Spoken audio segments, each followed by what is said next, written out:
صحابہ کرام کا اللہ کی طرف دعوت دینے کی وجہ سے مشقتوں اور تکلیفوں کا برداشت کرنے کا ذکر آتا ہے، اور ان میں سب سے پہلے حضرت ابوبکر رضی اللہ عنہ کا مشقت برداشت کرنا۔ حضرت عائشہ رضی اللہ عنہ فرماتی ہیں کہ جب حضور اقدس صلی اللہ علیہ وسلم کے مرد صحابہ کی تعداد 38 ہو گئی تو وہ ایک دفعہ اکٹھے ہوئے، اور حضرت ابوبکر رضی اللہ عنہ نے حضور صلی اللہ علیہ وسلم سے اس بات کا اصرار کیا کہ اب کھل کر اسلام کی دعوت دی جائے۔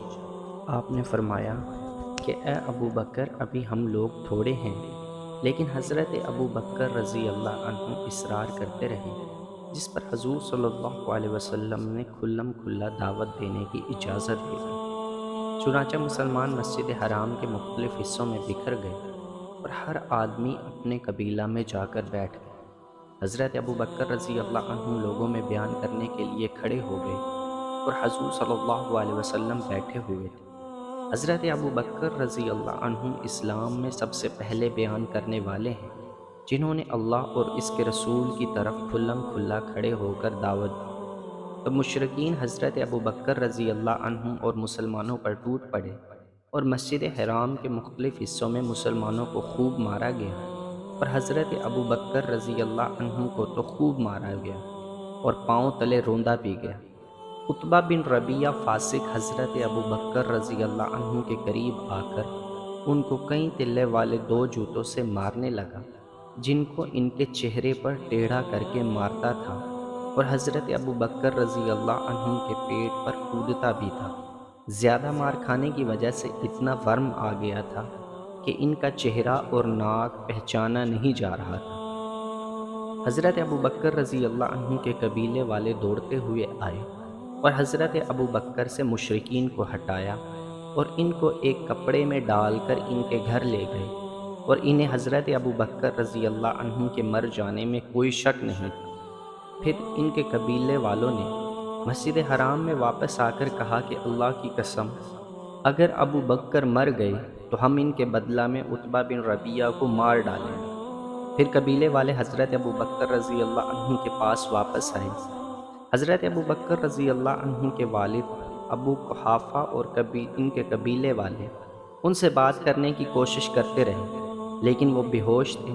انہوں نے سارا دن کوئی جواب نہ دیا، تو دن کے آخر میں ہوش آنے پر حضرت ابوبکر رضی اللہ عنہ نے بات کی تو یہ کہا کہ رسول اللہ صلی اللہ علیہ وسلم کا کیا ہوا؟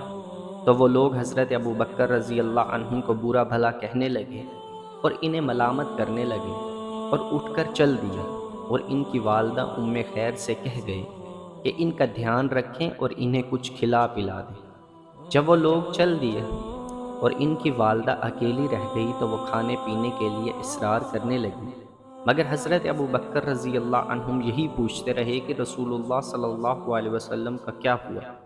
ان کی والدہ نے کہا کہ اللہ کی قسم، مجھے تمہارے صلی اللہ علیہ وسلم کی کوئی خبر نہیں۔ تو حضرت ابوبکر رضی اللہ عنہم نے کہا کہ آپ ام جمیل بنت خطاب کے پاس جائیں اور ان سے حضور صلی اللہ علیہ وسلم کے بارے میں پوچھ کر آئیں۔ چنانچہ وہ ام جمیل کے پاس گئی اور ان سے کہا کہ ابو بکر تم سے محمد صلی اللہ علیہ وسلم بن عبداللہ کے بارے میں پوچھ رہے ہیں۔ ام جمیل رضی اللہ عنہا نے کہا کہ میں نہ تو ابو بکر کو جانتی ہوں اور نہ محمد صلی اللہ علیہ وسلم بن عبداللہ کو۔ ہاں، اگر تم کہو تو میں تمہارے ساتھ تمہارے بیٹے کے پاس چلتی ہوں۔ انہوں نے کہا ٹھیک ہے۔ چنانچہ حضرت ام جمیل رضی اللہ عنہا ان کے ساتھ ان کے گھر آئیں تو دیکھا کہ حضرت ابوبکر رضی اللہ عنہم زمین پر لیٹے ہوئے ہیں، اور ان میں بیٹھنے کی بھی سخت نہیں، اور سخت بیمار ہیں۔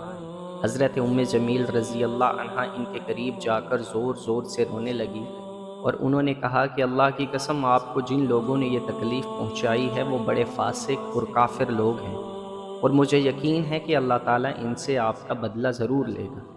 حضرت ابوبکر رضی اللہ عنہ نے کہا کہ رسول اللہ صلی اللہ علیہ وسلم کا کیا بنا؟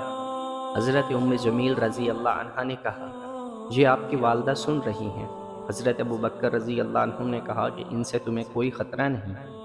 حضرت ام جمیل رضی اللہ عنہا نے کہا کہ حضور صلی اللہ علیہ وسلم ٹھیک ٹھاک ہے۔ حضرت ابو بکر رضی اللہ عنہ نے پوچھا کہ حضور صلی اللہ علیہ وسلم کہاں ہیں؟ انہوں نے کہا کہ دار ارکم میں، یعنی کہ حضرت ارکم کے گھر میں ہے۔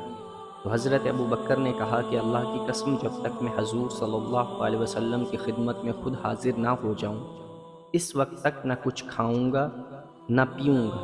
حضرت ام خیر رضی اللہ عنہا اور حضرت ام جمیل رضی اللہ عنہا دونوں ٹھہری رہیں، یہاں تک کہ رات کافی ہو گئی اور لوگوں کا چلنا پھرنا بند ہو گیا۔ پھر یہ دونوں حضرت ابو بکر کو سہارا دیتے ہوئے لے کر چلیں، یہاں تک کہ حضور صلی اللہ علیہ وسلم کی خدمت پہ پہنچ گئی۔ حضور صلی اللہ علیہ وسلم حضرت ابو بکر رضی اللہ عنہ کو دیکھ کر ان پر جھک گئے اور ان کا بوسہ لیا، اور سارے مسلمان بھی ان پر جھک گئے اور ان کی طرف متوجہ ہو گئے، اور ان کی یہ حالت دیکھ کر حضور صلی اللہ علیہ وسلم پر انتہائی رنج طاری ہو گئی۔ حضرت ابو بکر رضی اللہ عنہ نے کہا کہ یا رسول اللہ صلی اللہ علیہ وسلم، میرے ماں باپ آپ پر قربان ہو، مجھے اور تو کوئی تکلیف نہیں ہے، بس اس فاسق نے میرے چہرے کو بری تکلیف پہنچائی ہے، اور یہ میری والدہ ہیں جو اپنے بیٹے کے ساتھ اچھا سلوک کرتی ہیں، اور آپ بہت برکت والے ہیں۔ آپ میری والدہ کو اللہ کی طرف دعوت دیں اور ان کے لیے اللہ سے دعا کریں، شاید اللہ تعالیٰ ان کو آپ کے ذریعے آگ سے بچائے۔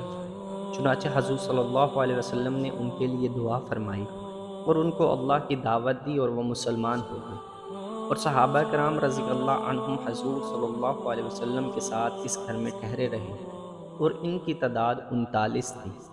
جس دن حضرت ابو بکر رضی اللہ عنہ کو مارا گیا، اس دن حضرت حمزہ بن عبد المطلب رضی اللہ عنہ مسلمان ہوئے تھے، اور حضور صلی اللہ علیہ وسلم نے حضرت عمر بن خطاب اور ابو جہل بن ہشام کی ہدایت کے لیے دعا مانگی تھی، جو حضرت عمر رضی اللہ عنہ کے حق میں قبول ہوئی۔ آپ نے بدھ کے دن دعا فرمائی تھی، اور حضرت عمر رضی اللہ عنہ جمعرات کو مسلمان ہوئے تھے۔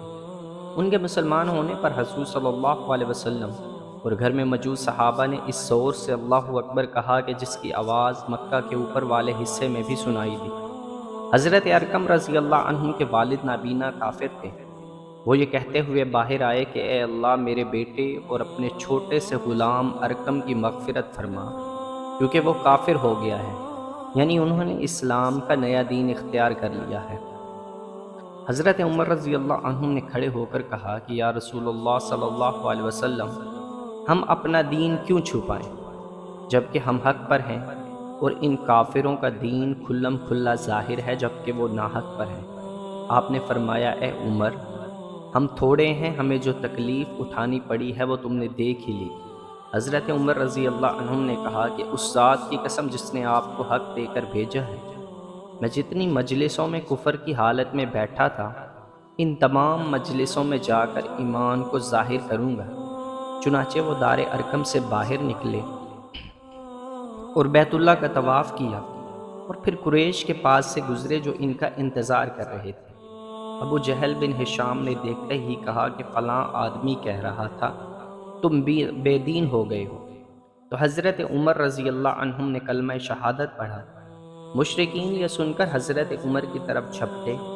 حضرت عمر نے حملہ کر کے عتبہ کو نیچے گرا لیا اور اس پر گھٹنے ٹیک کر بیٹھ گئے اور اسے مارنے لگے، اور اپنی انگلی اس کی دونوں آنکھوں میں ٹھونس دی۔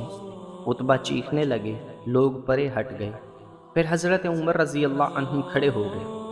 جب بھی کوئی سورما آپ کے قریب آنے لگتا تو آپ قریب آنے والوں میں سے سب سے زیادہ باعزت آدمی کو پکڑ لیتے اور اس کی خوب پٹائی کرتے، یہاں تک کہ سب لوگ حضرت عمر رضی اللہ عنہ سے عاجز آ گئے، اور وہ جن مجلسوں میں بیٹھا کرتے تھے ان تمام مجلسوں میں جا کر انہوں نے ایمان کا اعلان کیا، اور یوں کفار پر غالب آ کر حضور صلی اللہ علیہ وسلم کی خدمت میں واپس آئے اور عرض کیا کہ میرے ماں باپ آپ پر قربان ہوں، اب آپ کے لیے کوئی خطرہ نہیں ہے۔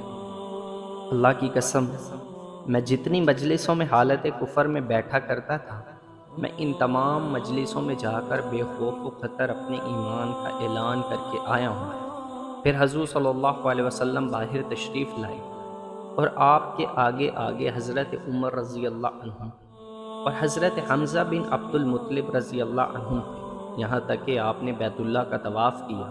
اور اطمینان سے ظہر کی نماز ادا فرمائی۔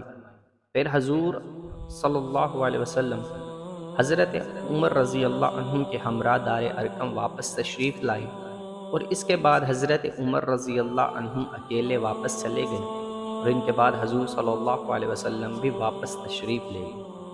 صحیح قول یہ ہے کہ حضرت عمر رضی اللہ عنہ بعثت نبی صلی اللہ علیہ وسلم کے 6 سال بعد اس وقت مسلمان ہوئے تھے، جبکہ صحابہ کی ہجرت حبشہ کی طرف تھی۔